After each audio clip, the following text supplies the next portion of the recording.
Being a Baltimore Ravens fan is like being in that complicated relationship. You get all the highs,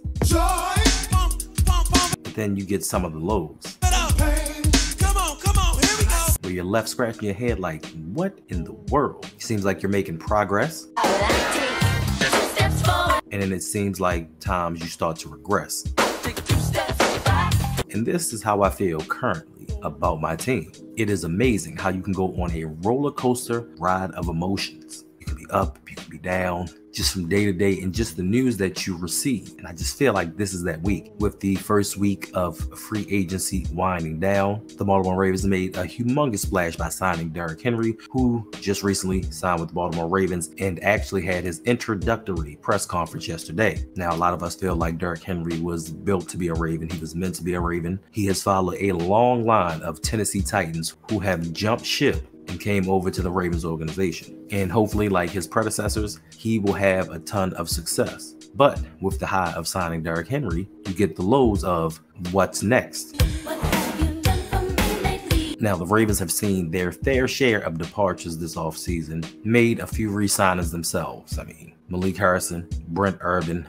Late last night, they brought back Darius Washington, which are fine and decent signings. They're depth pieces, special teamers, guys who can come in and do spot duty, but nothing that's going to actually move the needle. As of right now, 3/5 of the offensive line are in flux. We don't have anyone outside of Zay Flowers truly to dominate the wide receiver position. And I think that's where I get most of my confusion from. John Harbaugh himself said it: build the best operation, get talent around Lamar. Now, I know that free agency is not over, but you're starting to let some of the pieces come off the board and you're starting to be left with scraps. And this is kind of like what the Ravens do. Sit back and wait for the cheaper talent to become available. And the same can be said, that's what happened with Derrick Henry. They let all the big money running backs come off the board and waited for what's left and took the best of what they had. But when are we going to get tired of this philosophy? When are we going to get tired of doing this over and over again? And then I think most of my frustration came in when last night, just sitting around watching TV, really not paying attention, trying to get my mind off football and everything that goes on with it.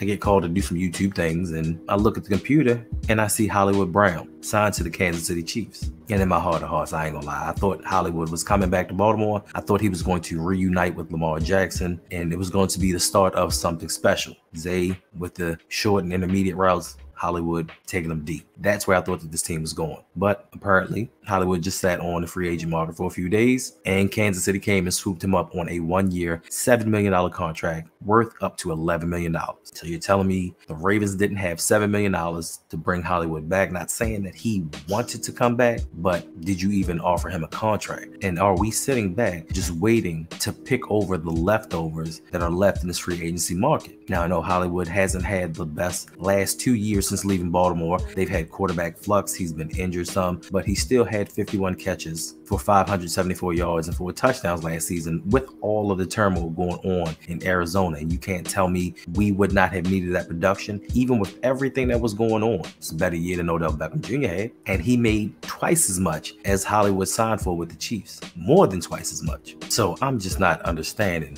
what is going on. Like, you say you want to build a better operation, you want to put better players around them. And I'm not saying that Hollywood was that guy, but just watching the moves that have been made this offseason, and some of them have been cheaply made, I'm just confused as to the direction of what this team is going. Offensively, right at this moment, we don't have a lot to hold our hat on. We went and got a running back, but we don't have blockers. We have our quarterback, don't have pass catchers. And not only with Hollywood Brown signing, the Los Angeles Chargers traded away Keenan Allen. Now, I know Keenan Allen is on the older side. I know he's on the more expensive side. But last season, with Justin Herbert not having his best year, having the worst year of his career, Keenan Allen in 14 games had 108 receptions for 1,200 plus yards and 7 touchdowns. This is the kind of production, these are the kind of wide receivers that the Ravens need to surround Lamar with, that when times get rough, when you get to the playoffs and you need someone to make that play, they can go get it. But no, what are the Ravens going to do? They're going to wait, like I said, and start picking over the leftovers. It's like that person in Baltimore, and if you're from Baltimore, you understand where I'm coming from, that when you have crabs, they just come in and pick through the leftovers. Because some people, they really don't know how to eat crabs. Like, they just get the big portions and then throw it into the pile. And then you have others that's like, oh, you left so much meat in here. And that's what the Ravens do. They're going to go out here and probably sign a Hunter Renfrow, and everybody in the flock is going to cheer like, oh, Hunter Renfrow, he had 100 catches one year. Then get to the playoffs and Hunter Renfrow is a no-show. And it's going to be like, here we go again, no talent. So unless the Ravens plan on making hella splashes with trades, get rid of some of those picks. Currently, I do believe the Ravens have 9 draft picks right now. So what? We haven't proved that we can make those draft picks really count, especially offensively. Whether you like Eric DeCosta, you believe in him, you don't like him, he has had trouble drafting offensive linemen. And you're going to say he hit with Tyler Linderbaum? He did, but he was considered generational before the draft. So, I mean, I give him credit for that, but he has not been able to pick offensive linemen. He hit home run Zay Flowers. He did well with Hollywood Brown. But as far as other offensive components go, Eric DeCosta has not done it. So go out there, get yourself proven talent that can win games. I'm tired of the up and downs. I'm tired of the getting home. It's like, hey, babe, did you make dinner?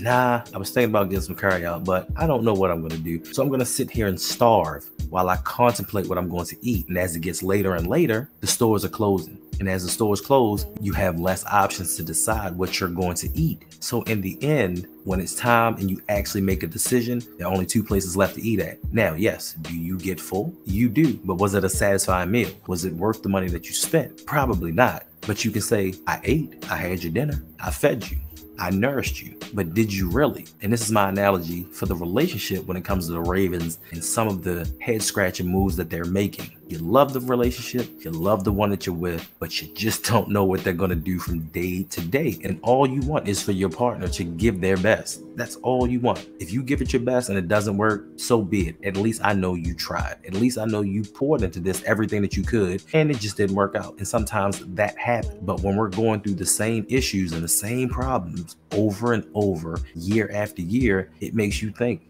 what's going on here? What are we doing? And to me, I want to get off that merry-go-round ride. I want the Ravens to surround Lamar with everything that they possibly can. I want them to be an offensive team first. Put that same energy into the offense that you always have for the defense. And if it doesn't work, you can always revert back to what you know. You can always go to your safe zone and be who you think that you really are. The times are changing, just like relationships are changing. And for the Baltimore Ravens, I think it's a sign for you to get with the times. All right. Appreciate you all once again. Make sure, like, subscribe, hit the notification bell, and patrons. Coming up on 3 weeks, Ravens Stadium Tour. Let me know by this evening. It's tonight, 9 p.m. cutoff. It's cutoff to let me know if you want to go to the Stadium Tour. For patrons, it's absolutely free. We're going to go do a tour and afterwards hang out in downtown, get something to eat, and build up this community. If you want to be a part of this community, make sure you go to patreon.com/ROUG. Become a patron today. Join this community that we're building. We're just growing. We're doing more things. We do things for our patrons, not just me, LBHT, Sip the Tally. Open Mike with OTR Mike. We love to give back because you are the backbone of what makes us who we are, and we couldn't do it without you. So appreciate y'all. Hopefully I will see you April 6th, Ravens Stadium. But until then, it's your boy, and I'm out.